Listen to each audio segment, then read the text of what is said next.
Amados hermanos y hermanas cristianos teócratas, quiero transmitirles desde aquí un cordial saludo a todos ustedes.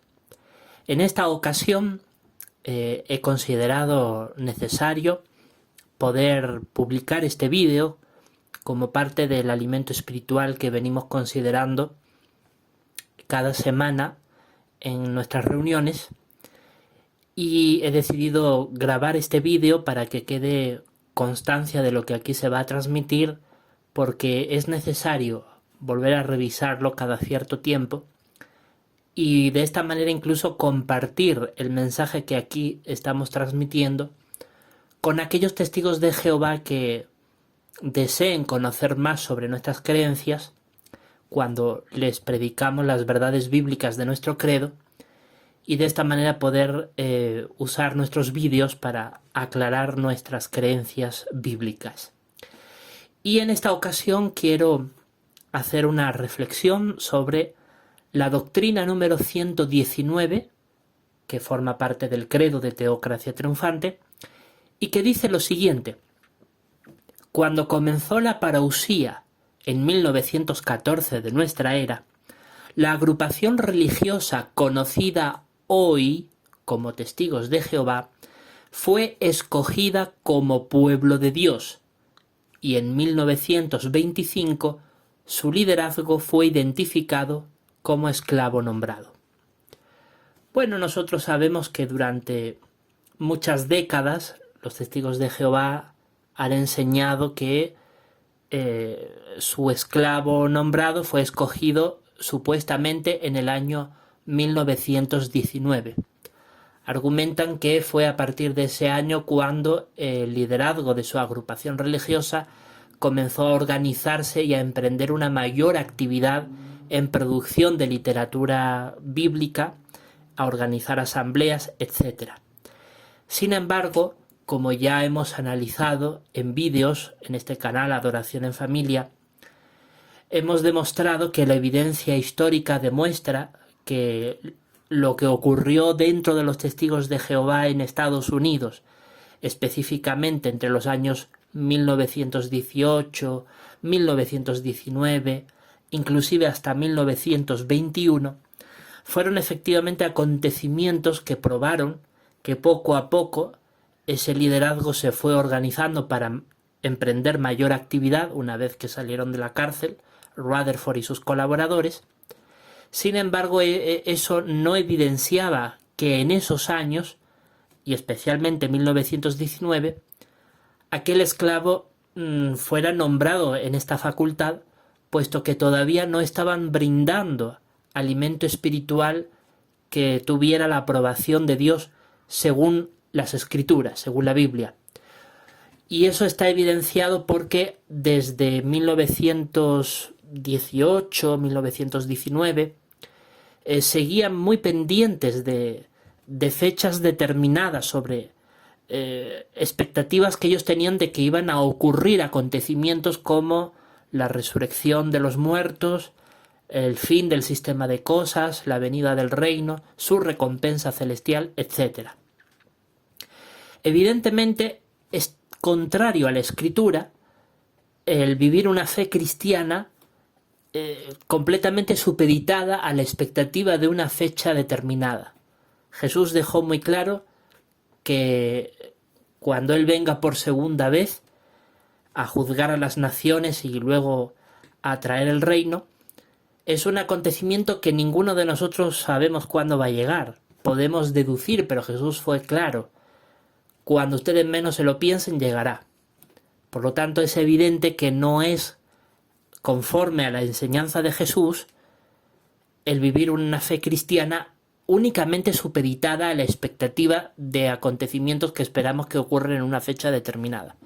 Lo que tenemos que hacer más bien es concentrarnos en nuestra adoración pura, en nuestra práctica religiosa, entre ellos predicar y hacer discípulos, reunirnos para considerar enseñanzas bíblicas, llevar a cabo obra social en favor de los más pobres, etc., como la rutina adecuada para agradar a Dios, sin importar realmente en qué fecha se puedan producir las promesas de la Biblia. para un futuro maravilloso, ¿no? Bajo el reino de Cristo. Así que teniendo eso muy presente, cuando examinamos la literatura que los testigos de Jehová imprimieron en aquellos años, especialmente desde 1918 hasta 1925, comprobamos de que ellos estaban muy a la expectativa de que se llevaran a cabo las promesas bíblicas que esperaban que se materializaran y que no se habían materializado todas sus expectativas en 1914 y que fueron posponiéndolas para diversas fechas, 1918 y luego 1925. Pero a partir de 1925 hay un cambio notable en el que esta agrupación religiosa deja de centrarse en demasía en las fechas. No quiere decir que las supere por completo, esa ansia de que en una fecha determinada se cumplan las promesas bíblicas, pero digamos que la supera esa expectativa ansiosa y lo deja muy en segundo plano, ¿no? Ya no le dan esa importancia. Por lo menos eso se observa hasta 1975, 50 años después de 1925, que fue en 1975 cuando el liderazgo volvió a publicar abiertamente sobre la posibilidad de que en 1975 pues se materializaran las promesas de la Biblia respecto a la llegada del reino de Dios, etcétera, etcétera. Por supuesto han habido otras fechas entre 1925 y 1975, pero han tenido menor resonancia en la literatura de los testigos de Jehová. Digamos que las más sonadas en toda la literatura del siglo XX en los testigos de Jehová fue la expectativa sobre las fechas de 1914, 1925 y 1975. Desde 1975 hasta la fecha presente, los testigos de Jehová no se han aventurado en su literatura a fijar una fecha específica como la que muy probablemente ocurran acontecimientos. Es el año 2034 que nosotros los cristianos teócratas sí fijamos como una fecha en la que esperamos que puedan llegar a materializarse las promesas de la Biblia sobre la llegada del el Armagedón, la batalla final que dé luego entrada al reino de Cristo, ¿no? Pero nosotros, aprendiendo de lo que experimentaron los testigos de Jehová, no vivimos ansiosos con esa fecha, sino que la tenemos presente, estamos alerta, pero nos concentramos en nuestra rutina religiosa, porque al final es lo que sabemos que le agrada a Jehová y a Jesús. Teniendo eso muy presente, queremos concentrarnos en esta doctrina, la número 119, que acabamos de leer. Esta doctrina, que es parte de nuestro credo, de nuestro conjunto de creencias, deja muy claro que los cristianos teócratas creemos que fue en 1925 y no en 1919 cuando los testigos de Jehová recibieron en manos de su liderazgo el nombramiento de esclavo nombrado, es decir, cuando Rutherford y sus colaboradores realmente recibieron esta nominación. En realidad fue en 1927, apenas 2 años después de 1925, cuando el Espíritu Santo les hizo a ellos comprender, a Rutherford y sus colaboradores, que ellos eran precisamente parte de ese esclavo nombrado. Así lo evidencia la literatura de la época. Pero vamos a ver a continuación, en este vídeo, prueba de la propia literatura de los testigos de Jehová que demuestra de que en 1925 su propia literatura religiosa demostraba que ellos eran conscientes de que a partir de ese año el liderazgo ya actuaba como esclavo nombrado y que por lo tanto esto confirma por parte de su propia literatura que fue en 1925 cuando Rutherford y sus colaboradores fueron designados desde el punto de vista de Jehová y de Jesús como esclavo nombrado. Y es lo que vamos a examinar a continuación. ¿Qué literatura de los testigos de Jehová demuestra esto? Pues precisamente la revista La Atalaya, edición de estudio de octubre de 2025. Esta revista contiene una serie de artículos de estudio que se analizan en las reuniones religiosas de los testigos de Jehová, precisamente en este mes de diciembre del presente año 2025. Así que, debido a eso, es muy apropiado que nosotros aquí en diciembre de 2025 publiquemos este vídeo para que nosotros consideremos la enseñanza de este vídeo como parte del alimento espiritual que vamos a considerar en nuestras reuniones cristianas en estas fechas. Y este artículo de estudio de la revista La Atalaya, en la edición de estudio, octubre de 2025, incluye un artículo que se titula 1925, 100 años atrás. De hecho, es el primer artículo de esta revista, que aunque no es de estudio, pero sí está dentro de esta revista La Atalaya, edición de estudio. Y cuando analicemos el contenido de este artículo que la propia agrupación religiosa Testigos de Jehová ha publicado, demuestra de parte de ellos mismos que reconocen que la evidencia histórica, así como lo escrito en su propia literatura, demuestra que fue en 1925 cuando el liderazgo de los Testigos de Jehová fue designado por Jehová y Jesús como esclavo nombrado. Esto realmente es muy importante para los cristianos teócratas de examinarlo porque fortalece nuestra fe en la doctrina número 119 que hemos leído anteriormente.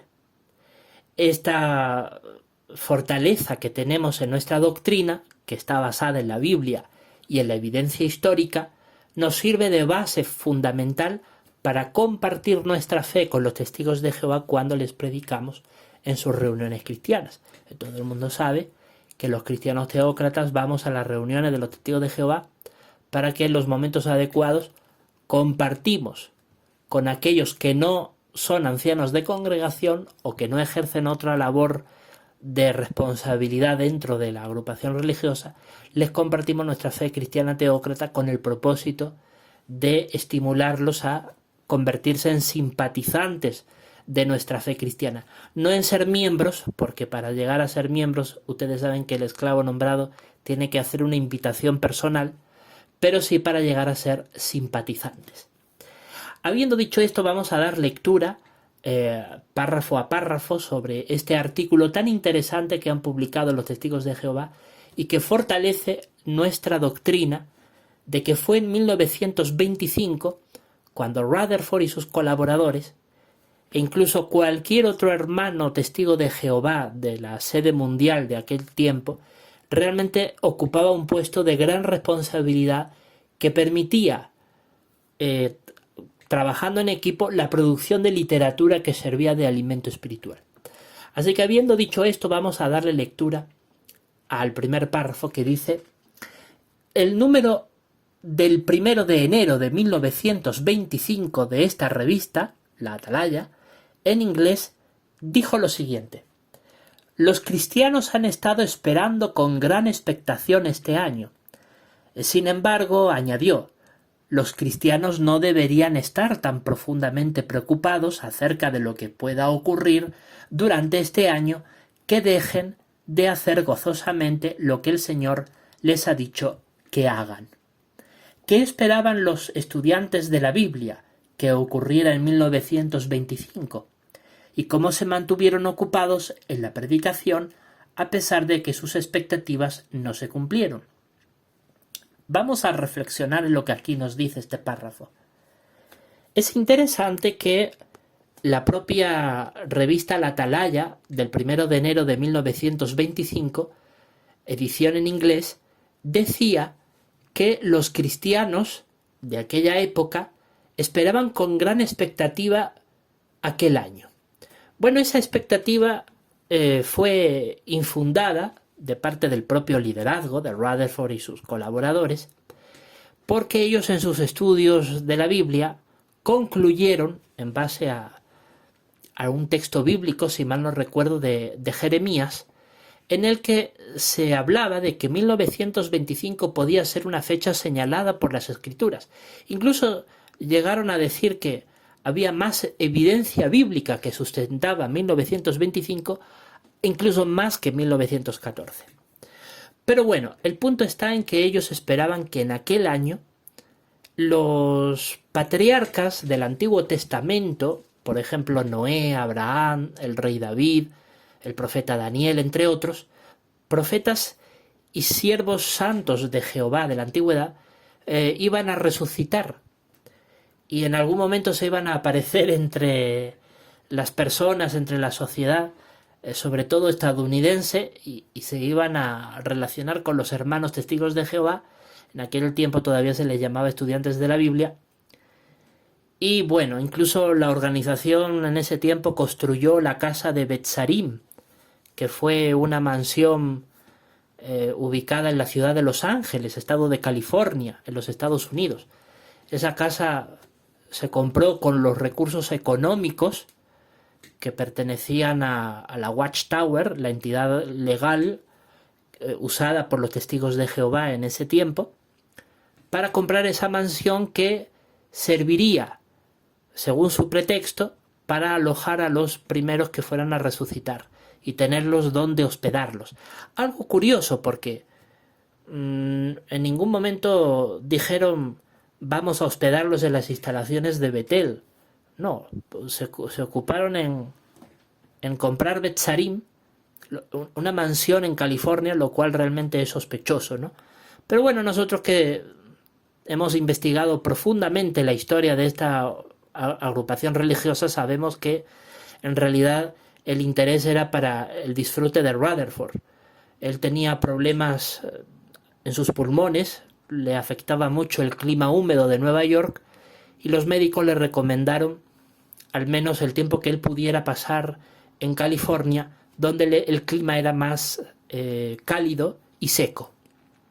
Y por esa razón se justificó la compra de aquella casa. Pero como ellos habían enseñado que en 1925 iban a resucitar los patriarcas, entonces básicamente usaron la enseñanza que ellos daban sobre 1925 para justificar la casa, que en realidad iba a ser para usarla el propio Rutherford, por la razón que ya todos sabemos. Pero bueno, vamos a la enseñanza que la organización transmitía en ese tiempo, ¿no? Que en 1925 era el año en que iban a resucitar los patriarcas. Bueno, evidentemente no sucedió aquello, pero evidentemente los cristianos de aquella época que se alimentaron del contenido de la literatura de la organización de aquel tiempo, pues compartían esa expectativa. Sin embargo, empezando el año, les advertía la revista, ¿no? No estén tan profundamente preocupados por lo que pueda pasar, más bien concéntrense con gozo en la obra de predicar. Sabemos que ya desde 1922, prácticamente durante el periodo el tercer periodo en el que se encontraban, un tercer periodo descrito en el capítulo 12 de Daniel, sobre 1335 días, que va aproximadamente de 1921 a 1925, y al finalizar ese periodo es cuando reciben el nombramiento de esclavo nombrado. Pues fue en ese periodo, específicamente en 1922, cuando tuvieron aquella asamblea, ¿no?, en Cedar Point, Ohio, aquel estado de Estados Unidos, donde le daban ese impulso a la predicación, ¿no? Anuncian al rey a su reino, ¿no? Entonces, realmente, ya en años anteriores a esta fecha, ellos ya sabían que su comisión principal como estudiantes de la Biblia era predicar.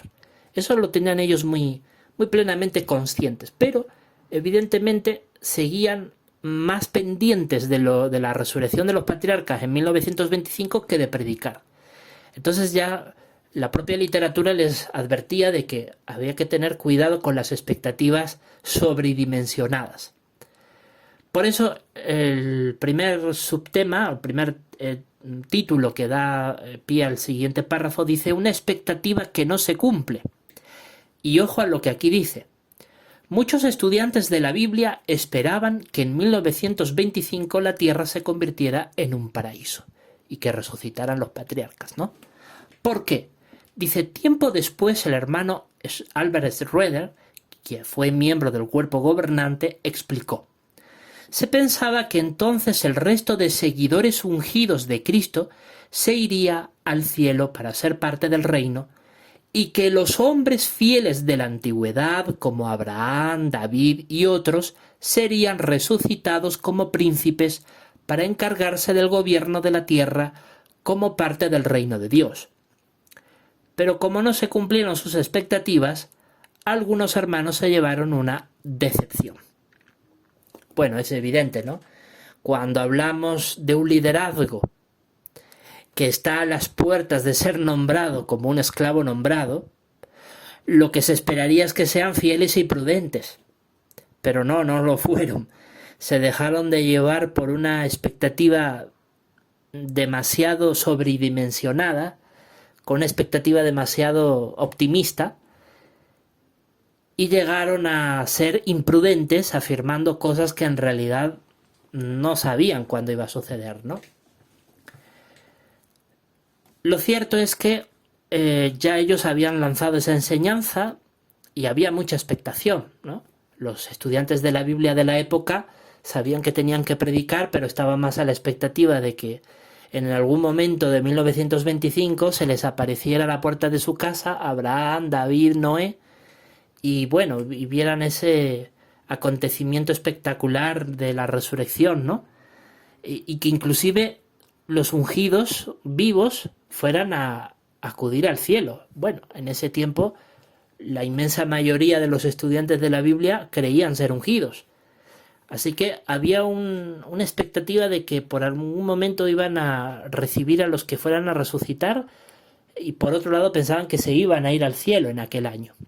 Evidentemente ninguna de esas cosas se cumplió. Pero es interesante que esto lo recuerda Albert Schroeder. Y ustedes saben, queridos hermanos, que Albert Schroeder es considerado por la Congregación Cristiana Teócrata como un hermano ungido del que tenemos la plena credencial y la plena seguridad de que él realmente era un ungido verdadero. Por ejemplo, en una ocasión, hace ya un tiempo atrás, tuve la oportunidad de escuchar en audio la grabación de la oración que hizo Albert Schroeder en el funeral de otro miembro del cuerpo gobernante. Bueno, Albert Schroeder fue el encargado de hacer el discurso de su funeral allí en la sede mundial, y luego él hizo una oración bastante larga, pero que en inglés, evidentemente, pero que yo pude escuchar la traducción que uno de ustedes pudo hacer de esa oración, y el contenido de esa oración me dejó totalmente claro de que este hermano realmente era un cristiano ungido, de un profundo amor a Jehová. Por eso es que lo que dice el hermano Albert Schroeder, realmente nosotros los cristianos teócratas lo consideramos digno de respeto, y todo lo que está publicado respecto a él lo tomamos con mucha consideración, porque tenemos la plena seguridad de que era un auténtico cristiano ungido.